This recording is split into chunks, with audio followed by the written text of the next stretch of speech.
नमस्कार, आप देख रहे हैं न्यूज इंडिया। आपके साथ मैं हूं अर्चना सिंह और बुलेटिन की शुरुआत करते हैं अब तक की 50 बड़ी खबरों के साथ। अलीगढ़ में अमित शाह ने अखिलेश यादव पर साधा निशाना, कहा टीके के नाम पर अखिलेश ने गुमराह किया, एसपी के प्रत्याशी भला नहीं कर सकते। अमित शाह ने कहा एसपी बीएसपी के राज में गुंडे परेशान करते थे, पहले गुंडों से यूपी पुलिस डरती थी, अब यूपी में तेजी से विकास हो रहा। पीएम मोदी ने बीजेपी के कार्यकर्ताओं को किया संबोधित, वित्त मंत्री निर्मला सीतारमण ने बहुत ही अच्छे ढंग से बजट के सभी पहलुओं को हमारे सामने रखा। एक साल के बजट को 1 घंटे में बोलना कठिन काम है। पीएम मोदी ने कहा भारत की अर्थव्यवस्था का निरंतर विस्तार हो रहा। 7 से 8 साल पहले भारत की अर्थव्यवस्था 1,10,000 करोड़ रुपए थी, आज ये 2,30,000 करोड़ के आसपास की है। पीएम ने कहा दुनिया उस चौराहे पर आकर खड़ी हो गई जहां टर्निंग पॉइंट निश्चित है। आगे जो दुनिया हम देखने वाले हैं वो वैसी नहीं होगी जैसी कोरोना से पहले थी। लखनऊ में बीजेपी विधायक स्वाति सिंह का बड़ा बयान, टिकट कटने का नहीं कोई नाराजगी, पार्टी का हर फैसला मंजूर, बीजेपी का हिस्सा हूं और रहूंगी। स्वाति सिंह ने कहा पति दयाशंकर सिंह कोई विवाद नहीं, मैंने 17 साल की उम्र में विद्यार्थी परिषद को ज्वाइन किया था और मेरे रोम रोम में बीजेपी है। सीएम योगी ने ट्वीट कर कहा अयोध्या में राम का मंदिर और काशी में भगवान विश्वनाथ का भव्य धाम, फिर मथुरा वृंदावन कैसे छूट जाएगा, ब्रिज मंडल के चिर पुरातन गौरव का पुनर्स्थापन हमारा ध्येय है। सीएम योगी ने कहा कि समृद्ध, उन्नतशील और खुशहाल किसान नए उत्तर प्रदेश की पहचान है। डबल इंजन की भाजपा सरकार में आज अन्नदाता किसानों का मानवर्धन हो रहा। यूपी में समाजवादी पार्टी ने 3 उम्मीदवारों की लिस्ट जारी की। स्वामी प्रसाद मौर्य की बदली सीट, अब फाजिल नगर से लड़ेंगे चुनाव और लखनऊ के सरोजनी नगर सीट से अभिषेक मिश्रा को टिकट दिया गया। अरविंद केजरीवाल ने गोवा विधानसभा चुनाव को लेकर प्रेस कॉन्फ्रेंस की, गोवा के सभी उम्मीदवारों को ईमानदार और पार्टी छोड़कर न जाने की शपथ दिलाई। केजरीवाल ने कहा बीजेपी की सरकार भ्रष्टाचार की सरकार है, इनके मंत्रिमंडल में ऐसे भरे पड़े, अगर गोवा में ईमानदार सरकार चाहिए तो आप ही विकल्प है। उत्तराखंड के मुख्यमंत्री पुष्कर सिंह धामी ने ज्वालापुर विधानसभा में किया door to door campaign, BJP प्रत्याशी सुरेश राठौर के लिए वोट मांगे, लोगों को फिर से बीजेपी की सरकार बनाने की बात कही। हरिद्वार की ज्वालापुर विधानसभा में हरीश रावत ने किया जनसंपर्क, कांग्रेस प्रत्याशी रवि बहादुर के समर्थन में लोगों से वोट मांगे, ढोल नगाड़ों के साथ हरीश रावत का भव्य स्वागत।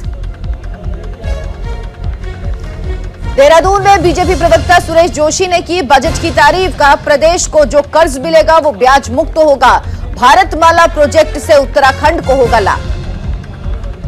देहरादून में दिल्ली के कैबिनेट मंत्री सत्येंद्र जैन का दावा, का उत्तराखंड में बनेगी आम आदमी पार्टी की सरकार, 45 से अधिक सीट जीतेंगे।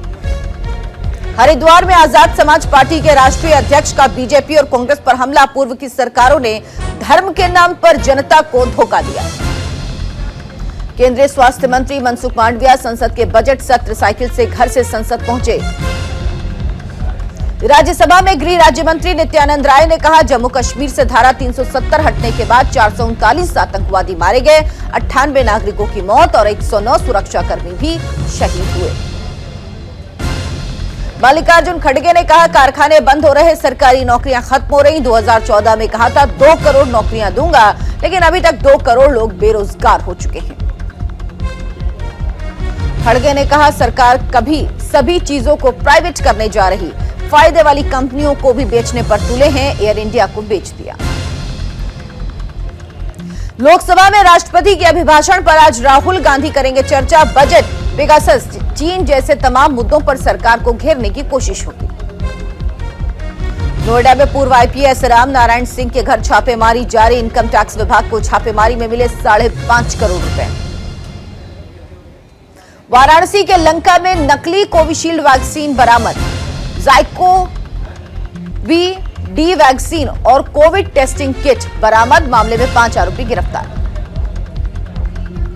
देश में पिछले 24 घंटे में कोरोना के 1,61,386 नए मामले आए सामने, हालांकि इस दौरान 1,733 लोगों की मौत।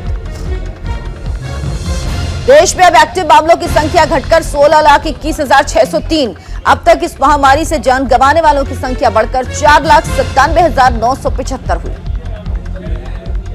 झारखंड में कोरोना के 622 नए मामले सामने आए, 2 लोगों की मौत। प्रदेश में पिछले 24 घंटे में 1,506 लोग कोरोना संक्रमण से मुक्त हुए।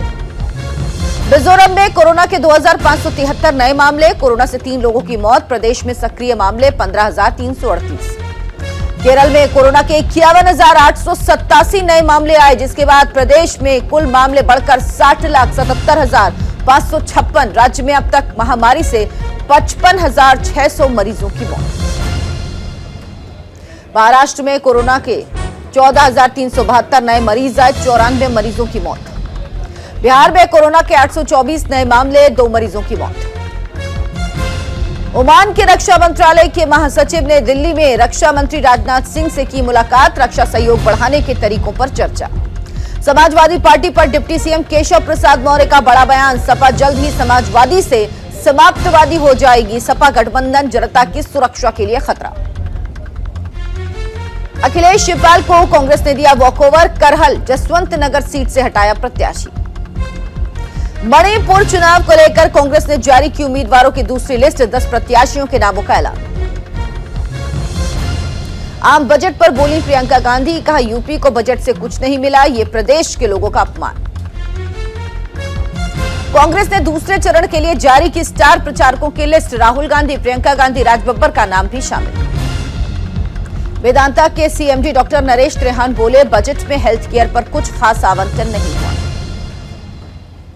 इंदौर पहुंचे एआईएमआईएम के पूर्व विधायक वारिस पठान के मुंह पर अज्ञात युवक ने पोती कालिक, पुलिस ने मामला दर्ज कर जांच शुरू की।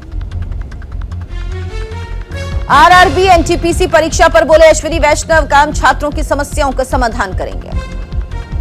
रक्षा मंत्रालय का बड़ा ऐलान, वायुसेना में अब स्थायी तौर पर होगी महिला लड़ाकू पायलट्स की नियुक्ति।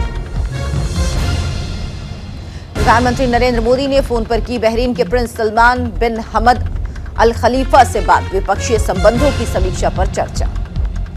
झारखंड के धनबाद में ढही कोयला खदान, 4 महिलाओं समेत 5 लोगों की मौत, जांच के लिए एसआईटी का गठन। भारत नेपाल के बीच रिश्ते होंगे और मजबूत, धारचूला में महाकाली नदी पर जल्द शुरू होगा पुल निर्माण का काम। मौसम विज्ञान विभाग ने जारी किया पूर्वानुमान, अगले 2 दिन छाए रहेंगे कोहरा और हल्के बादल, तेज हवाओं के भी चलने की जताई संभावना।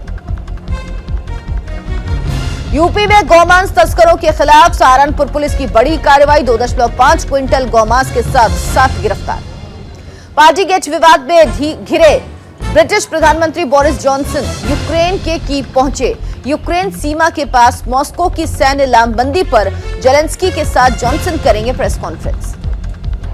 यूक्रेन के राष्ट्रपति व्लादिमीर जेलेंस्की ने 1 लाख सेना को मजबूत बनाने की योजना बनाई, बोले सेना को मजबूत करने के पीछे युद्ध नहीं बल्कि देश में शांति को बढ़ावा देना मकसद।